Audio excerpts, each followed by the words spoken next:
Dr. Metha here, sharing another pre-med secret. Today, we're going to go over what is a good MCAT score. But before that, a quick reminder to subscribe to our channel so that you can get these secrets and more delivered directly to your inbox.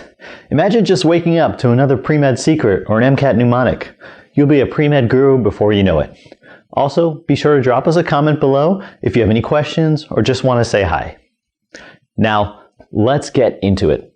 What is a good MCAT score? Okay, so you obviously know how important the MCAT is.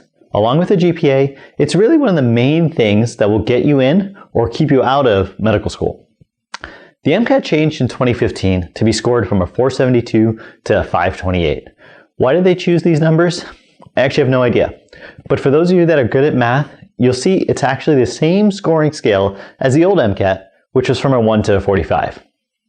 Now the MCAT has 4 total sections: chemical and physical foundations of biological systems, critical analysis and reasoning, or the CARS section, biological and biochemical foundations of living systems, and psychological, social, and biological foundations of behavior. The combination of the individual scores you get in each of these sections gives you a total score. Each section is scored the same, and each section is scored out of a 132. All of them count exactly the same towards your total score. So, what's a good score? Well, let's break this down into a few pieces.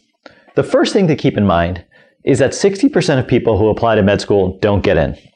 That means you already have to be thinking, if I score just an average on the MCAT, which is a 500, that means I'll probably be left out. And that's unfortunately true. The MCAT is graded on a bell curve, with 500 being the average, and you really need to aim substantially higher than that in most cases. Now, an important caveat to what I'm about to say here. Every situation is unique. Just because you don't have a great MCAT score does not mean you'll be left out of medical school. There's so many additional factors to go in, like your ethnicity, your extracurricular activities, your GPA, what kinds of schools you're applying to, etc., etc. All that being said, let's dive into what I think you need to be aiming for a good MCAT score. Now, the first section of scores is those in the 90th percentile or higher. That's a 514 plus. That's definitely a good score. If you can get into that range, you should have a pretty decent shot of getting into medical school. Let's take it the next quartile down.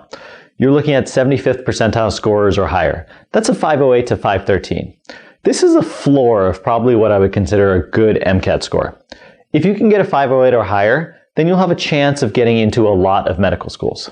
But keep in mind that the average person with a 508 actually probably doesn't get into medical school. But at least it puts you on the map.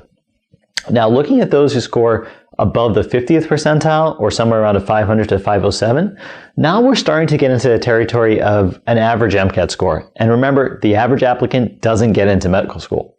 So if you score in this range, you may consider a retake depending on your situation. Finally, there are those that score below a 500. These scores really put you outside looking in. If you really have something else spectacular in your application, maybe you have a shot of getting in. But otherwise, that's really not a score that's good enough. Let's look at 2 more numbers. The average applicant MCAT score from last year, that is a person who submitted their application, not just took the test, but actually submitted their application. That person got around a 506. The average person who was accepted was a 511. So what's a good MCAT score? Well, it really depends on a number of things, but let's use the number 510. That's what I think you should be aiming for to be really considered a good MCAT score in most or really all situations. Anything lower than that, you may have to consider retaking it, or consider your situation. You may not have to retake it. You may still be a good candidate. Anything higher than that, I think you're in decent shot, but even remember that the average score is of if somebody gets in is a 511, so we may have to think about that as well. But let's say a good MCAT score starts at a 510. Now, remember, if you need any help on the MCAT and getting your score to that next level, check out MedSchoolCoach's MCAT tutoring. It's really phenomenal because we're able to focus on exactly what you are weak at and raise your score by 10, 12, 11, even 19 points. Yeah, we had somebody who raised their score by 19 points with our tutoring last year. Check it out. You won't be disappointed.